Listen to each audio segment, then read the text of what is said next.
गया, मैं मर गई, मैं मर गया।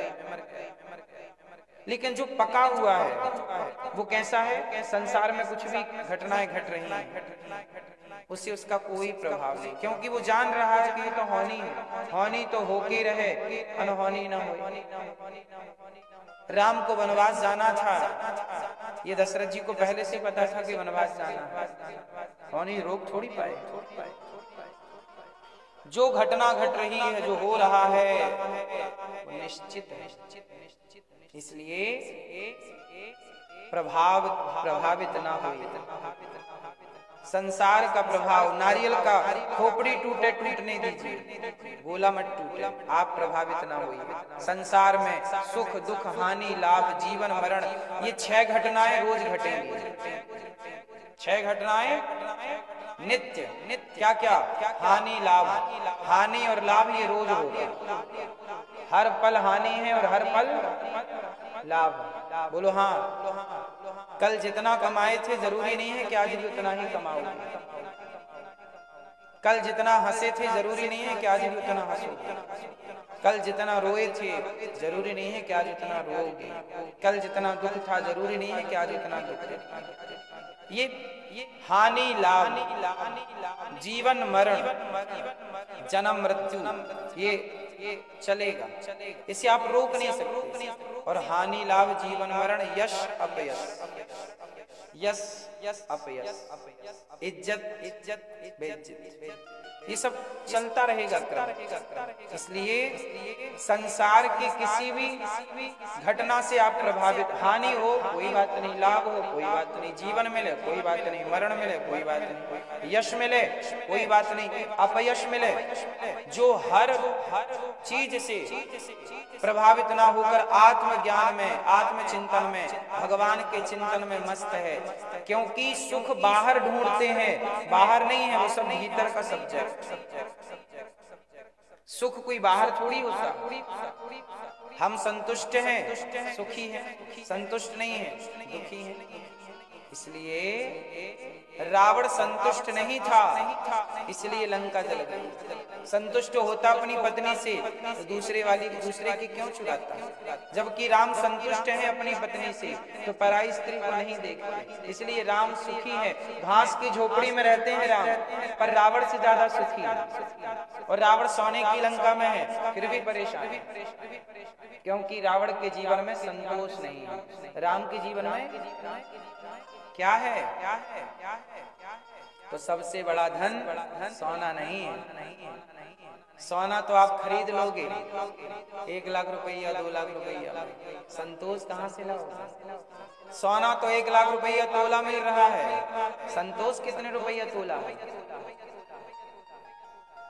बोलो, किस बाजार में बिकता है संतोष? जो बाजार में बिकता है उसे खरीदा जा सकता है, पर संतोष तो ऐसा है कोई बाजार में नहीं बिकता, सबके भीतर है। वो भीतर का संतोष लोग ढूंढ ना पाए, बाहर शांति ढूंढने भागते हैं। कहाँ शांति, कहाँ शांति, कहाँ शांति?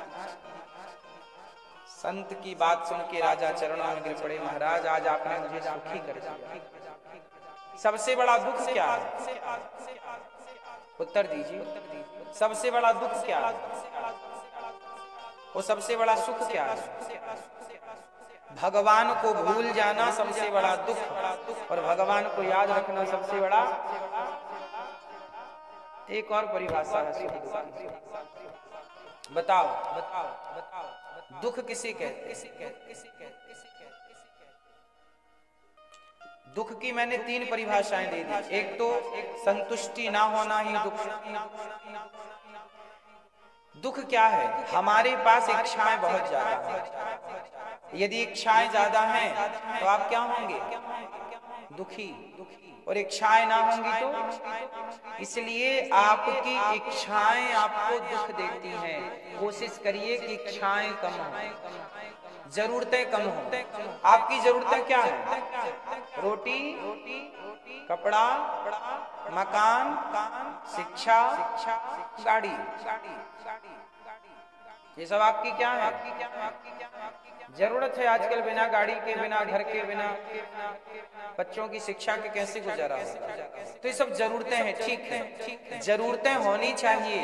एक होती है जरूरत, इच्छा, जरूरत होती है ना, तो जरूरतें पूरी हो सकती हैं पर इच्छाएं पूरी नहीं हो सकती। कुछ लोग जरूरतें पूरी करते हैं, कुछ लोग इच्छाएं पूरी करते हैं। आपसे सवाल है, क्या पूरा हो सकता है और क्या पूरा नहीं हो सकता? बोलो मेरी माँ, क्या जरूरतें पूरी हो सकती हैं? जरूरतें पूरी कर सकते हो आप, परीक्षाएं पूरी, जरूरतें तो रिक्शा वाला भी पूरी कर सकता है, रोटी कपड़ा मकान की जरूरत, परीक्षाएं तो रावण भी पूरी ना कर सका। इसलिए जिंदगी जरूरतों के हिसाब से होनी चाहिए, लेकिन आप लोग इच्छाओं की पूर्ति में लगे हैं। जो कभी पूरा होना ही नहीं है उसे पूरा करने चले हो इच्छाओं को, इसलिए लोग परेशान है, डिप्रेशन है, तनाव है। क्यों है?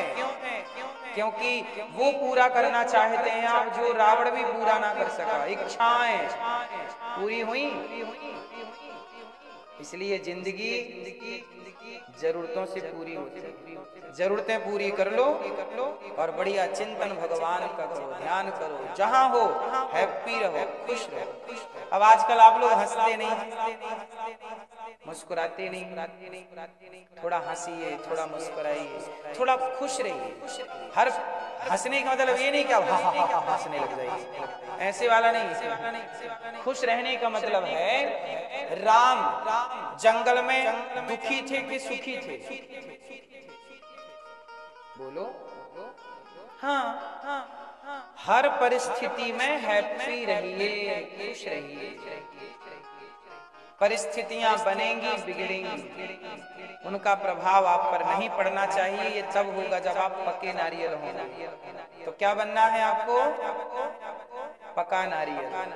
पका नारियल रहता खोपड़ी के भीतर है। वो जो खोपड़ी होते हैं नारियल की कड़ी तोड़ते हैं, खोपड़ी के भीतर रहता है पर खोपड़ी से अलग रहता है।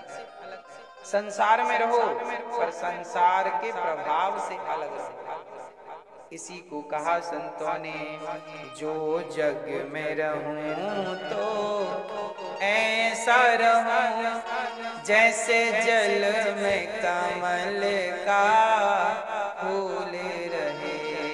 जो जग में रहूं तो ऐसा रहूं जैसे जल में कमल का फूल रहे। जो जग में रहूं तो ऐसा रहूं, जो जग में रहूं तो ऐसे रहूं जैसे जल में कमल का फूल रहे। जैसे जल में कमल का फूल रहे। मेरे सब गुण दोष समर्पित हो, मेरे सब गुण दोष समर्पित हो। भगवान तुम्हारे चरणों में अब सौंप दिया इस जीवन का। कमल पानी में है, पानी से परे है, यही है मेरी माँ। इसलिए सत्याम छितौ किम कशिपो, ये बात जो हमने आपको समझाई, यही बात भगवान सुखदेव जी ने राजा परीक्षित जी को समझाई। हाय हाय नहीं।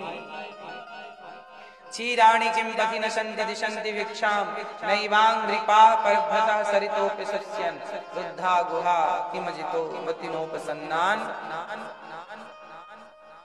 कस्मात् भजन्ति कवयो धन दुर्मदान्धान्। जब पहनने के लिए रास्ते में चीथड़े मिल जाएं, भूख लगने पर वृक्षों के फल मिल जाएं, नदियां, पानी पीने के लिए नदियां हैं, गुफाएं हैं, तो फिर हाय हाय और संग्रह परिग्रह क्यों? कितना पैसा जोड़ना चाहिए मेरी माँ?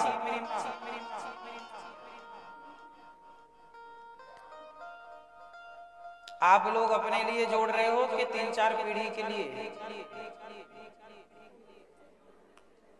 पीढ़ी के लिए ना। अच्छा, अंग्रेजी लोग भी ऐसी 3-4 पीढ़ी के लिए जोड़ते हैं। बोलो बोलो, नहीं जोड़ते, नहीं जोड़ते, नहीं जोड़ते।